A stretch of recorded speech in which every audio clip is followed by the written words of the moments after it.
Selamat pagi teman-teman.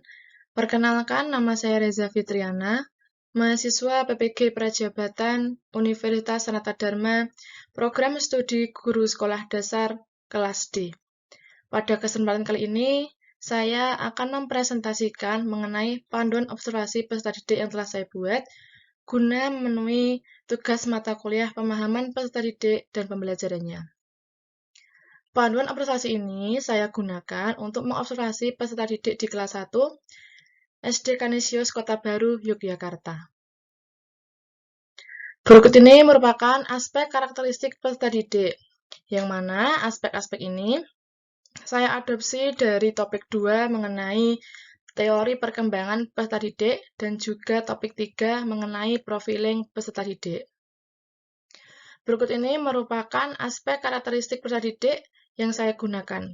Yang pertama, mengenai perkembangan fisik, perkembangan kognitif, perkembangan bahasa, perkembangan sosial emosional, perkembangan moral, etnik, kemudian kultural, status sosial, minat, kemampuan awal, gaya belajar, motivasi belajar, dan juga motorik. Yang pertama mengenai perkembangan fisik, yang mana untuk anak usia kelas SD kelas 1 termasuk dalam tahap perkembangan fisik masa kanak-kanak. Untuk melakukan observasi, saya menggunakan aspek sebagai berikut.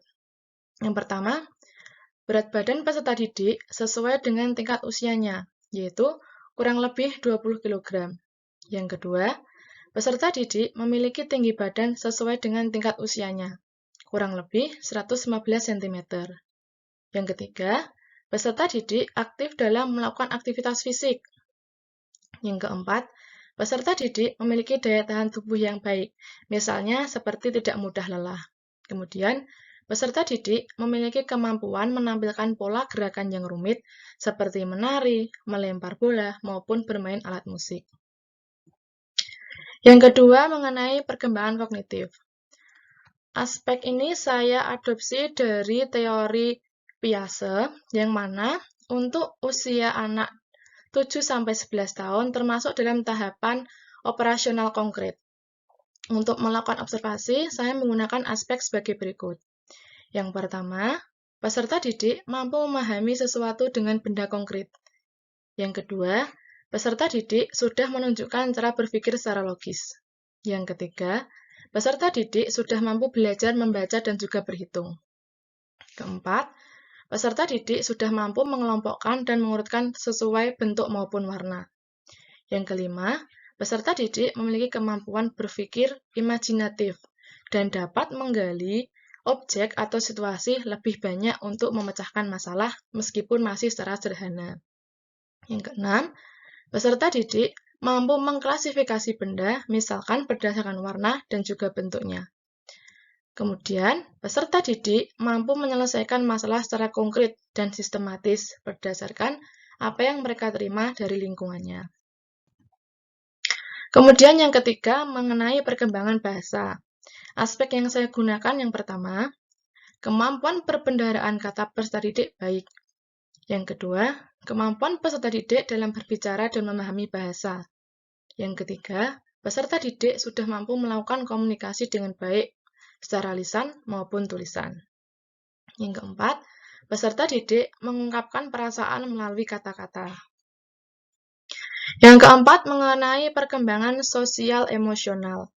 Aspek-aspek ini saya adopsi dari teori Brun-Van-Bener mengenai interaksi peserta didik terhadap lingkungan, keluarga, teman sebaya, maupun dengan guru.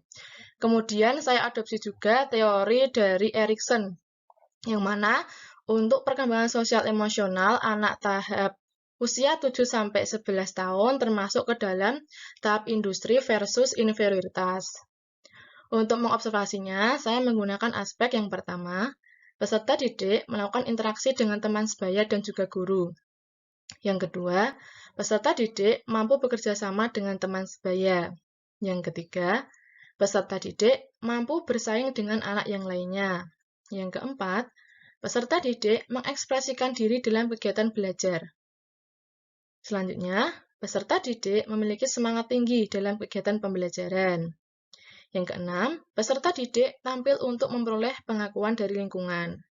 Namun pada tahap perkembangan sosial emosional, tahap industri versus inferioritas ini, masih ada peserta didik yang merasa rendah diri terhadap kemampuan yang telah dimilikinya. Kemudian mengenai perkembangan moral.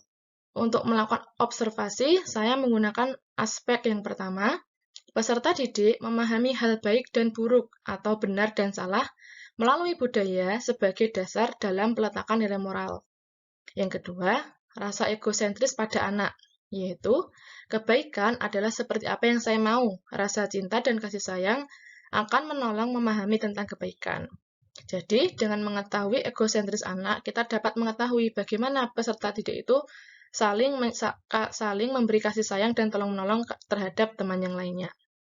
Kemudian, yang ketiga, orientasi hukuman dan kegiatan dan ketaatan peserta didik, yang mana untuk hukuman dan ketaatan ini mengarah pada kedisiplinan siswa dalam menaati peraturan di kelas. Yang keempat, peserta didik mampu menghargai guru dan teman sebaya. Selanjutnya adalah etnik. Untuk melakukan observasi mengenai etnik di kelas 1, saya menggunakan aspek sebagai berikut. Yang pertama, terdapat keberagaman etnik peserta didik. Yang kedua, peserta didik mampu menghargai keberagaman etnik di dalam kelas. Selanjutnya, mengenai kultural. Aspek yang saya gunakan yang pertama adalah terdapat keberagaman kultural, seperti agama, kebiasaan, dan juga norma. Yang kedua, peserta didik mampu menghargai dan menghormati keberagaman kultural di kelas. Kemudian, mengenai status sosial. Aspek yang saya gunakan untuk melakukan observasi terhadap status sosial peserta didik kelas 1, yang pertama, perbedaan jenis pekerjaan orang tua. Yang kedua, keberagaman status ekonomi peserta didik berdasarkan pekerjaan orang tua. Yang ketiga, peserta didik bersikap adil dan tidak melakukan diskriminasi dengan teman, meskipun berbeda status sosialnya. Yang keempat, peserta didik mampu bekerja sama dalam kelompok dengan keberagaman status sosial.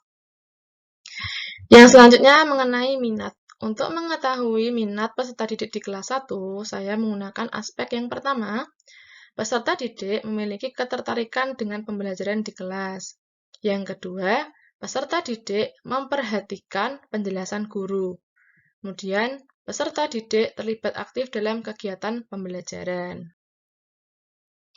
Selanjutnya, mengenai kemampuan awal. Untuk mengetahui kemampuan awal peserta didik, saya menggunakan dua aspek. Yang pertama, peserta didik memiliki kemampuan awal setara dengan apa yang dipelajari. Yang kedua, peserta didik memiliki keterampilan awal dari apa yang telah dipelajari. Kemudian, mengenai gaya belajar, saya juga menggunakan dua aspek untuk mengobservasinya. Yang pertama, peserta didik mengetahui gaya belajar dirinya sendiri. Yang kedua, peserta didik memiliki gaya belajar visual, auditory, kinestetik, membaca maupun menulis. Selanjutnya, mengenai motivasi belajar. Untuk mengetahui motivasi belajar peserta didik di kelas 1, saya menggunakan 3 aspek. Yang pertama, peserta didik antusias dalam kegiatan pembelajaran. Yang kedua, peserta didik terlibat aktif dalam kegiatan pembelajaran. Yang ketiga, peserta didik pantang menyerah atau tidak mudah putus asa. Yang terakhir, mengenai motorik peserta didik kelas 1. Untuk mengetahui motorik peserta didik, saya menggunakan aspek sebagai berikut. Yang pertama, peserta didik memiliki keterampilan gerak seperti melompat, menendang, menangkap, maupun berlari. Yang kedua, peserta didik mampu melakukan aktivitas fisik. Demikian presentasi yang dapat saya sampaikan mengenai panduan observasi yang saya gunakan untuk mengobservasi karakteristik peserta didik di kelas 1 SD Kanisius Kota Baru. Sekian, terima kasih. Semoga bermanfaat.